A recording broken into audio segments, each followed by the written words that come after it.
Ya, selamat pagi, siang, malam, sore semuanya. Kembali lagi dengan saya di channel Gusmul. Berikut ini adalah rekaman ataupun suara pengajian dari Gus Kausar yang berada di pondok-pondok pesantren Indonesia.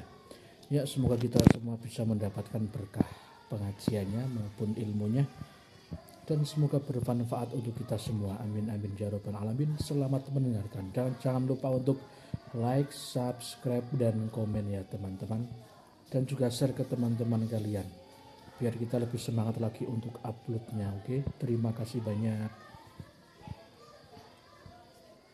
ya. Dan untuk videonya itu nanti hanya berupa gambar sama suara, berarti nggak ada videonya pas pengajiannya, itu cuman gambar, background, sama suaranya.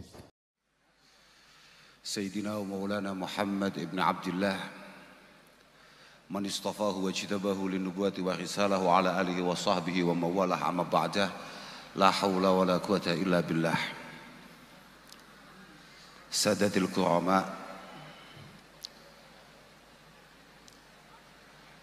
حبائبنا الأعزاء، وفي مقدمتهم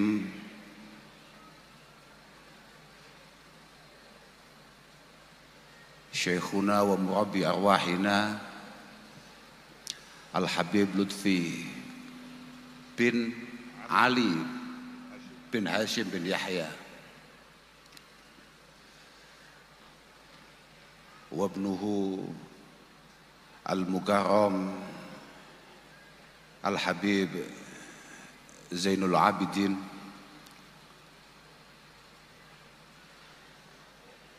sedaya para kiai, para masyayikh, para sesepuh, wabil khusus kakak kawula Kiai Ifatul Lataif Ibnu Syekh Zainuddin Jazuli, wonten kakak kawula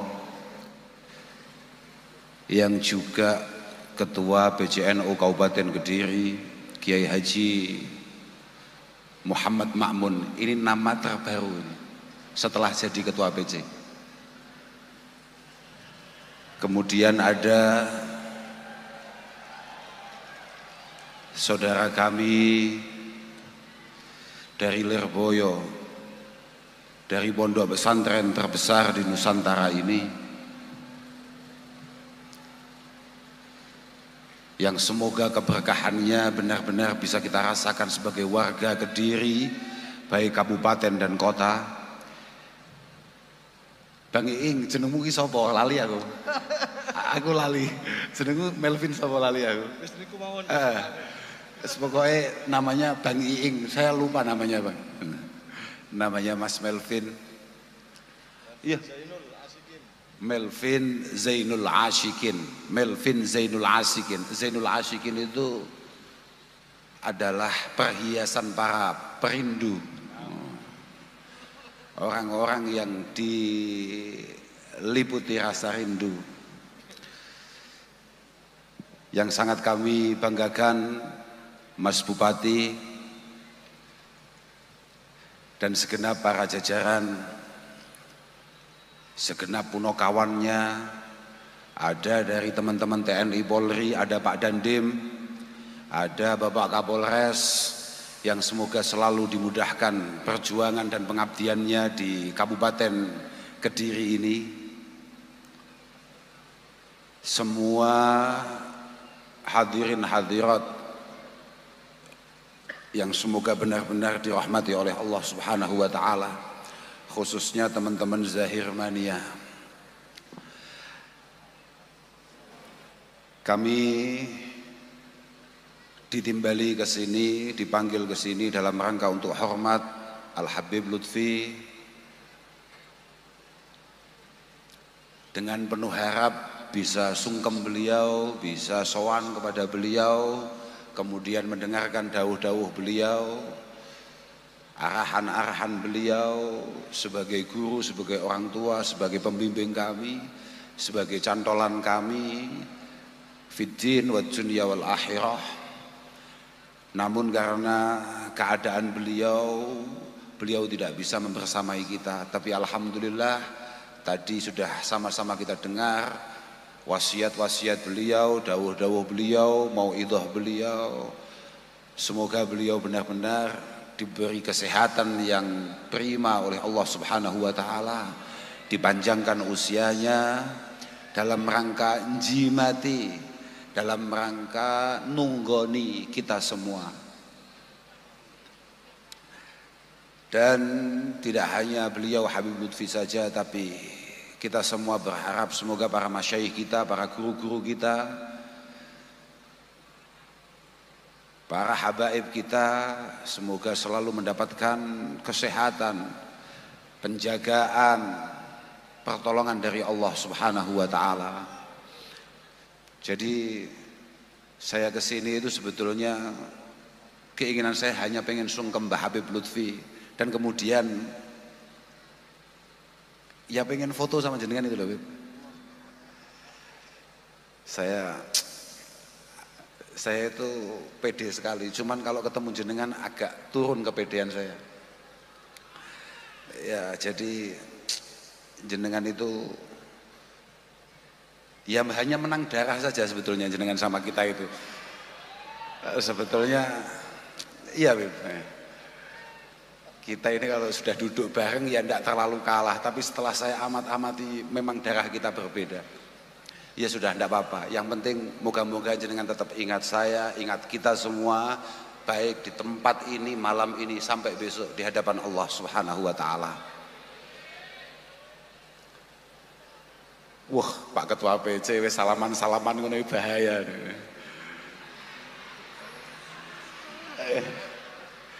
Makanya kula niku mboten nate nyalon dadi ketua PC karena ya kesibukannya seperti itu. Kesibukannya luar biasa, gajinya enggak jelas. Mendahului kita. Nggih, saya setuju. Tadi sama-sama kita dengar dan mungkin sering kita dengar bahwa ada beberapa poin yang disampaikan oleh Habib Lutfi kepada kita semua. Bukan hanya video tadi sebetulnya, hampir setiap kesempatan. Yang paling menarik dari Mbah Habib Lutfi itu adalah bagaimana kita sebagai generasi penerus benar-benar memiliki kebanggaan, kecintaan, memiliki kepedulian, kepekaan terhadap bangsa ini. Mbah Habib Lutfi bukan orang yang selalu menyanyikan atau mendengungkan hubbul waton minal iman, tapi beliau benar-benar mengamalkan, menjiwai betul bahwa penumpuk keimanan beliau, pemupuk keimanan beliau diantaranya adalah bagaimana membangun republik tercinta ini. Yang akhir-akhir ini cinta tanah air sudah mulai memudar atau bahkan mulai dianggap tidak memiliki dasar. Padahal hubbul waton, mencintai tempat di mana kita dilahirkan, tempat di mana kita tumbuh berkembang, tempat di mana kita dibesarkan, ini adalah sunnati Rasul sallallahu alaihi wasallam. Ini adalah perilaku yang memang benar-benar dilakukan oleh Rasulullah Muhammad sallallahu alaihi wasallam. Mohon maaf ya. Jadi kalau ada beberapa orang kemudian berkomentar bahwa mencintai negara itu tidak memiliki dasar, tidak sesuai dengan apa yang dianjurkan oleh Rasulullah, apa mereka lupa bahwa hampir semua kitab-kitab hadis, khususnya Bukhari, Muslim menampilkan ketika hadis bad'il wahyi, ketika hadis menceritakan kapan dimulainya wahyu turun, itu Rasulullah sempat diantar oleh istri tercintanya Dewi Khadijah, nenek panjenengan, Bib. Iya, neneknya Mbah Habib. Dan mungkin ketampanan beliau karena ada darah Sayyidah Khadijah al-Kubra, diantarkan kepada sepupunya cara awake dhewe misanane namanya Waraqah bin Naufal. Kemudian Waraqah bin Naufal sebagai ulama Yahudi, sebagai rahib, beliau sebagai pendeta, beliau memastikan bahwa Rasulullah adalah utusan Allah Subhanahu wa taala. Dan yang mendatangi beliau adalah namus, adalah malaikat Jibril alaihi salatu wassalam. Kemudian beliau menceritakan tantangan-tantangan yang akan dihadapi oleh Rasulullah. Rasulullah sama sekali tidak komentar, tenang. Ketika dikatakan Rasulullah akan dibuli oleh Quraisy, akan dicaci maki, dilempari kotoran dan lain sebagainya, Rasulullah tenang. Sampai kemudian ketika disampaikan, nanti pasti kamu akan saya bantu ketika kamu sudah diusir oleh kaummu dari Makkah ini. Kamu pasti akan mendapatkan bantuan saya ketika kamu diusir, dikeluarkan dari negeri tercinta Makkah ini. Itu langsung Rasulullah beraksi. Kan laitani hayyan hina yuhrijuka qaumuk, langsung Rasulullah langsung komentar, awa muhrijiyahum, apakah mereka akan mengusir saya? Ini menunjukkan secara basyariah, apa ya basyariah bahasane? Napa nggih? Secara naluri Rasulullah sangat keberatan untuk kemudian meninggalkan tanah airnya. Makanya Ibnu Abbas radhiyallahu taala anhuma meriwayatkan ketika Rasulullah keluar dari gua. Jadi haraja Rasulullah sallallahu alaihi wasallam anil ghar lailan muhajiran khaufat talab. Beliau keluar dari gua itu tengah malam. Oh gini, haraja min ghairi tariq lailan muhajiran khaufat talab. Beliau keluar kemudian menuju jalur yang tidak semestinya. Jadi jenengan ini Beb, ini solawatan di apa namanya? Badan niki lho apa jenenge? Simpang apa lek ngarane? Simpang 5 Gumul. Kalau dari kota mau ke Pare, mau ke wilayahnya Mas Agung itu sebagai Pak Kapolres itu, panjenengan harusnya lewat sini. Lah artinya Rasulullah itu harusnya dari Mekah ke Madinah itu harusnya jalurnya sini, katakan begitu. Tapi karena menghindari kejaran Quraisy, beliau keluar dari jalur utama. Tapi ketika beliau sudah kembali ke jalur utama, kebetulan beliau berada di Juhfah, beliau kemudian dawuh kepada Abi Bakar As-Siddiq sebagai teman setianya, mengatakan, ini apa enggak jalur ke Mekah? Iya, beliau langsung irtamma Rasulullah bisyauqi Makkah al-Mukarramah. Rasulullah langsung susah, Rasulullah langsung prihatin karena betapa rindunya beliau. Padahal belum lama beliau meninggalkan itu. Artinya apa? Bahwa mencintai tanah air itu memang dari dulu, Pak. Makanya Sayyidina Umar ibnul Khattab radhiyallahu taala anhu, salah satu sahabat terbaik yang dimiliki oleh Rasulullah sallallahu alaihi wasallam. Beliau mengatakan, laula hubbul watan la haruba baladusu. La haruba baladusu. Wala ummiratil buldan, wala ummiratil buldan. Kalau tidak ada cinta tanah air, tidak ada cinta tanah kelahiran, maka pasti daerah-daerah terpencil tidak akan pernah tersentuh. Karena rakyat yang berada di sana, yang hidup di sana, itu tidak memiliki kecintaan untuk membangun daerahnya. Ini Mas Bupati yang itu, Mas Bupati itu dari kecil tidak pernah di sini sebetulnya. Beliau itu tidak pernah di sini. Beliau ini sekolah di beberapa daerah, salah satunya di Jogja. Bahkan mungkin beliau lebih lama hidup di Jogja dan di Jakarta daripada di Kediri. Tapi mungkin karena kecintaan beliau kepada tanah leluhurnya, tanah tumpah darahnya, kemudian beliau merelakan untuk kembali ke Kabupaten Kediri untuk mencoba berkhidmah, mengabdi, membangun Kabupaten Kediri. Kira-kira, iku mek kira-kira tok. Lah wong kudune kaya Mas Bupati iku kudune pancen mestinya kan gak patek pengen mulai hasil ini. Artinya mungkin ya hanya karena desakan cinta terhadap tanah leluhurnya lah yang kemudian membuat beliau kerso untuk pulang. Ya muga-muga pengabdian beliau di Kediri benar-benar dimudahkan oleh Allah Subhanahu wa taala. Ya mek ndonga tok tugasnya dadi wong Islam iku mek ndongakne tok. Arbaun min haqqil muslimin alaik. Ada 4 hal yang wajib kita lakukan sebagai sesama orang Islam. Antuina muhsinahum, kalau ada orang baik ya disupport, kalau ada orang pengen baik ditolong, dibantu.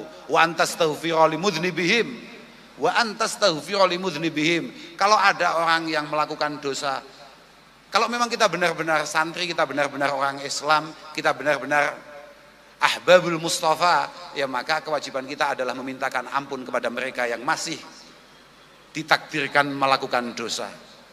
Yang ketiga adalah antatawali mudabbirihim. Kalau ada para pejabat, ada para pemimpin, kita doakan.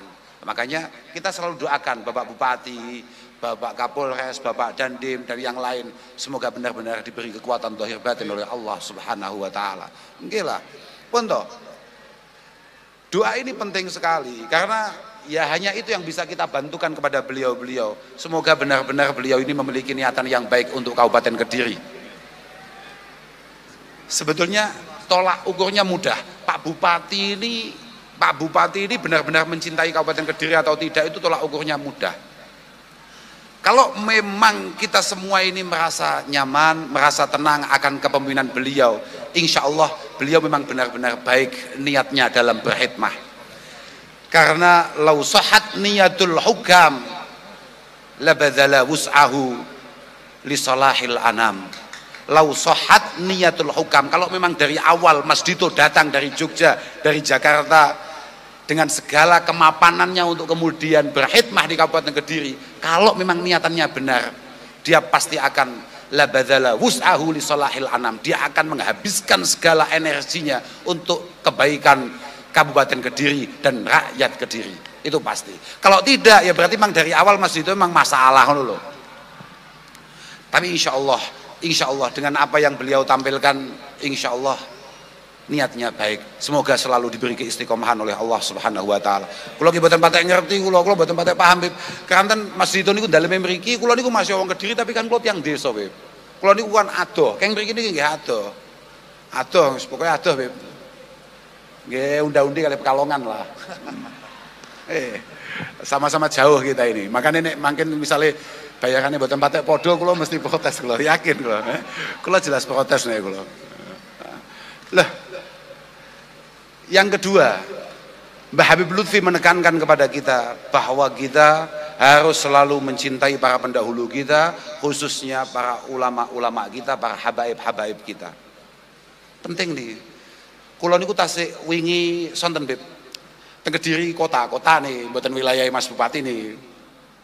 Wonten nggen ngopi enten Eco. Teng Pekalongan enten mboten, Bib? Oh kathah nggih. Kula mboten patek yakin. Wonten kula pas ngopi ngoten niku kalih rencang-rencang. Kemudian ada satu teman itu ngomong begini. Saya kemarin mendengar satu pidato Gus. Ternyata mencintai ulama, mencintai adqiya, mencintai orang-orang yang bertakwa itu adalah kunci, dan dengan cinta itu tidak mensyaratkan kita untuk lepas dari dosa. Ngopi nih, niki pas ngopi nih. Kula nggih meneng kula nggih mek ngowa-ngowa, kula gadah kanca pancen aneh-aneh ngoten niku. Jadi dhek niku tetep pengen maksiat tapi mencoba mencintai Habib Bidin. Kira-kira begitu. Nggih asline nggih padha kalih kula. Padha mawon kula nggih pengine ngoten niku artine. Terus kalau ngomong mencintai itu berat, mencintai itu sakit. Makanya ketika teman-teman kemudian bikin grup namanya Ahbabil Mustafa misalnya, para pecinta Nabi yang terpilih, Nabiullah Muhammad Sallallahu Alaihi Wasallam, apakah kemudian teman-teman siap dengan konsekuensi mencintai itu? Karena begini, oke, biasanya para kiai niku selalu menggunakan bahasa atau menggunakan dalil, menggunakan hadis Rasulullah, anta ma'aman ahbabta. Kamu semua ini akan dibangunkan, akan dibahas, akan dikumpulkan dengan orang-orang yang kamu cintai. Itu karena ada satu sahabat, nggih tiyang desa lah, tiyang Kediri nggih, mungkin ke kula ngeten iki tiyang Ploso. Kula niku desa kula Ploso, pelosok kecamatan kula Mojok. Melas lah pokoknya. Bertanya kepada Rasulullah, mata sa'ah ya Rasulullah, kapan kiamat itu? Kapan kiamat? Kalau selawatnya Habibidin jadwalnya jelas. Tapi kalau kiamat ini jadwalnya kapan kan belum diagendakan itu oleh Pak Bupati. Lah ini ada sahabat bertanya, kemudian dijawab oleh Rasulullah, ma'adattalaha. Ada beberapa riwayat masta'adattalaha, masta'adattalisa'ah. Apa yang kamu siapkan untuk menghadapi kiamat? Kemudian dia jawab, masta'adatu kasratas shalah wasyam walakin uhibbullaha wa rasulah. Ada beberapa riwayat misalnya kayak di Muslim langsung hubballahi wa rasulihi, hubballahi wa rasulih. Yang saya punya hanya mencintai Allah dan panjenengan sebagai utusannya dan engkau sebagai utusannya. Kemudian Kanjeng Nabi menjawab, anta ma'aman ahbabta. Kamu akan bersama dengan orang-orang yang kamu cintai. Kata sahabat Anas bin Malik radhiyallahu taala anhu, "Ma farihna ba'dal Islam farahan asyadda min qaulin Nabi anta ma'aman ahbabta." Ini penting. Statement sahabat Anas ini penting. Saya tidak pernah bahagia sebahagia ketika mendengarkan apa yang didhawuhkan oleh Rasulullah, kamu akan bersama dengan orang-orang yang kamu cintai. Fa ana uhibbullaha wa rasulahu wa Abu Bakrin wa Umar wa illam a'mal bi a'malihim. Karena saya ini mencintai Allah, Rasulullah, Abu Bakar, Sayyidina Umar, walaupun saya tidak mampu beramal sebagaimana beliau. Tidak mungkin orang-orang kayak saya, yang mungkin kayak jenengan untuk kemudian bisa memiliki kedekatan dengan Allah sebagaimana Mbah Habib Lutfi. Jangankan Habib Lutfi, putranya saja Mbah Habib Zainal Abidin, kita sulit untuk menirukan itu. Tapi siapa tahu bi barakatil mahabbah, dengan berkah cinta kita kepada beliau-beliau, kemudian kita tetap bisa dikumpulkan fi yaumil mahsyar, fi yaumil qiyamah. Allahumma amin. Lah, gara-gara hadis itu kemudian teman saya yang gak jelas tadi itu tanya, berarti cinta ini penting Gus, penting kula demen kalih kiai-kiai, sementing kula demen kalih jenengan. Oh gak iso, demen aku gak iso. Was, aku tok gak jelas, ora usah mau demeni. Nasib saya sendiri tidak jelas, kamu cari orang yang kamu cintai yang lain. Tapi saya akan menceritakan, kemarin tidak saya jawab, tapi hari ini akan saya jawab, bahwa al-mahabbah, ini terakhir ini bab cinta ini terakhir ini. Habis ini langsung pulang saya. Karena kayaknya beda saya dengan Habib Zainal Abidin. Saya cerita bahwa di beberapa kitab kita mengatakan bahwa al-mahabbah, yakni mahabbatullah, inna mahabbatullahi subhanahu wa ta'ala hiyal ghayah al-quswa.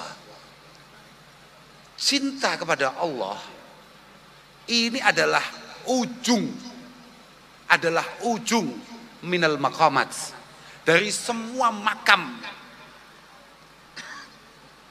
dari semua tujuan kita untuk menghadap kepada Allah. Yang paling istimewa, yang paling tinggi tingkatannya itu adalah makom mahabbah, makom cinta. Karena fama ba'da idrakil mahabbah huwa samratun, hiya samratun min simaril mahabbah. Karena apapun setelah mahabbah itu ada pada diri kita, itu semua hanya buah daripada cinta tersebut. Jadi barokah cinta, kemudian kita ada ridho bima qaddarallahu lana, dengan apa yang ditakdirkan Allah kepada kita. Kita ada al-ungsu, kita ada apa namanya, ungsu niku napa nggih? Anis itu ketenangan. Kita ada ketaatan, kita ada ketakwaan. Ini semua adalah buah daripada mahabbah. Cuman yang Sering kita lupa bahwa mahabbah itu punya syarat rukun yang harus kita lakukan sebelum mahabbah itu ada. Salah satunya adalah at-taubah. At-taubah, tobat, sabar, zuhud, dan lain sebagainya. Dan lain sebagainya. Lah, kemudian kita potong. Kita potong, yang penting kita cinta. Nah ini, ya enggak apa-apa. Yang penting berarti kalau memang kita benar-benar cinta dengan orang yang kita cintai, misalnya Rasulullah Shallallahu Alaihi Wasallam, jangan harus ingat, Asy-Syaikh Hasan Al-Basri itu mengatakan bahwa mahabbatul Rasul Shallallahu Alaihi Wasallam, mencintai Rasulullah itu aslinya adalah fadzalika an mahabbatillah, itu hanya karena kecintaan kita kepada Allah. Wa kadzalik mahabbatuna ila auliyaihi wa adqiyaihi wa sulahaihi. Begitu pula kecintaan kita kepada para ulamanya, kepada para habaibnya, kepada para kekasihnya. Sampai nek ngomong cinta Rasulullah, maka jenengan harus mencintai siapapun yang dicintai Rasulullah. Ketika jenengan mencintai Allah, maka jenengan juga harus mencintai siapapun yang dicintai oleh Allah. Sampai ngaku cinta mbek bojomu, maka jenengan harus berusaha maksimal untuk kemudian melakukan apapun yang kira-kira dicintai oleh bojomu, oleh istrimu. Niku pun mesti niku. Mergo fi'lul mahbub niku mahbub. Ya, fi'lul mahbub mahbub. Wa mahbubul mahbub mahbub.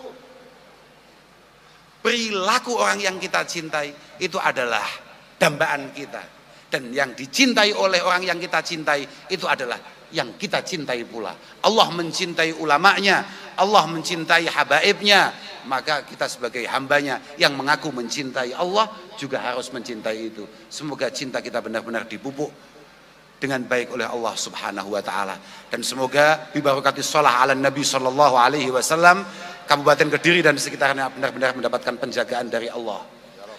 Pokoknya muga-muga barokah iku mudhun tenan kanggo awake dhewe. Rahmate Allah barokah shalah mudhun nang awake dhewe. Lho Beb, niki Mbah napa nak kok Mbah sampean? Mas Bupati niki hebat lho. Sakniki sholawatan benjing niku wonten ora orkes blok cah desa. Kowe aja ngetok-ngetok desamu konser. Orkes bocah kemplok. Wong kadung kak pamerne awake dhewe luwih menarik tinimbang Pekalongan kok malah orkes bocah geblek. Aja sampai ketok desane awake dhewe gitu. Besok itu akan ada konser. Wah, ini buktinya Beb. Ini pasti di atas 30.000 orang ini Beb. Pasti di atas 30.000 orang. Bayangkan, orang Kediri begitu Beb. Diajak sholawatan, super semangat untuk acara konser. Ya pokok datang begitu saja. Ya begitu. Oh, kalau loh, ya Pak. Sesok kan teko kan, tapi semangatnya mesti semangat hari ini Beb. Pasti lebih semangat untuk bertemu dengan jenengan daripada bertemu dengan Raisa.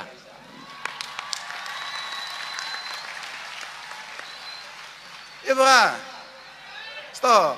Pokoknya Kak Jaluk sak Kabupaten Kediri nek ono acara-acara kayak malam ini, kayak sholawatan pengajian, kudu semangat. Ojo sampai kalah semangat nalika acaranya misalnya Mas Bupati toko-toko mek ngundang sopo misalnya. Jangan. Pokok acaranya kayak acaranya Mbah Habib Zainal Abidin ini. Wah, harus lebih semangat. Misalnya hari ini yang datang 40.000, besok harus maksimal 39.000, sekian begitulah, kira-kira begitu. Enggak boleh lebih. Loh itu dicatat itu. Kata Imam Ghazali, kama takhadha adzamba wal aud ilaiha hirfah fattakhidit taubah wal aud ilaiha hirfatan. Sebagaimana kamu semangat melakukan maksiat, kamu harus lebih semangat. Lebih semangat untuk melakukan taubah, untuk melakukan perbaikan diri. Wah, Kabupaten Kediri juga seperti itu, Beb. Hari ini 40.000, besok maksimal 39, sekian lah. Enggak sampai 40.000, yakin saya. Lo bener itu, tapi tetap menyemarakkan karena ini adalah ya tadi itu, karena ini adalah acara yang digagas oleh anak daerah, oleh Mas Bupati, Mas sapa jenenge? Mas Dito, lali ya Bupati ini. Tapi yo, lo betul itu biasa. Dan saya juga datang ke sini ya karena kecintaan kami terhadap Mas Bupati. Bupatinya masih muda, masih penuh semangat. Pokok muda jenengan, semangat jenengan. Ayo jenengan fokuskan untuk membangun Kabupaten Kediri. Pokok syaratnya sih tok ojo sampai kalah api timbang Pekalongan. Titik seperti itu kan. Sudahlah, kalah dengan yang lain tidak apa-apa di negara ini. Tapi jangan kalah dengan Pekalongan. Sudah. Jangan sampai kalah dengan Pekalongan. Memalukan. Yakin Pekalongan ini, Masya Allah. Pekalongan itu kulinernya saja nggak jelas loh. Makanya tadi saya tanya, ini suaranya kok enak-enak, anak mana? Oh ini semua produk Pekalongan. Di hati saya, masa ada orang Pekalongan suaranya enak? Ya di hati saya. Akan saya tunjukkan, bulan depan jenengan harus datang ke Peloso. Saya tunjukkan, suara-suara anak Kediri jauh lebih istimewa daripada anak Pekalongan. Kira-kira begitu kira-kira. Tapi yo warono se, ojo warono se, diwarai se. Iki cilik niki mantap nih. Suaranya enak nih. Terima kasih Kecil tapi cabai rawit, apalagi yang super kecil itu. Oh, luar biasa, dari kecil sudah mencoba membangun cintanya dengan Rasulullah. Moga-moga diberi istiqomah. Punlah ngoten mawon saged kula aturaken ngapunten sedaya mawon khususnya kepada Habib Zainal Abidin. Mohon maaf kami selaku warga Kediri kalau ada hal-hal yang kurang berkenan wonten manah panjenengan, wonten penggalih panjenengan.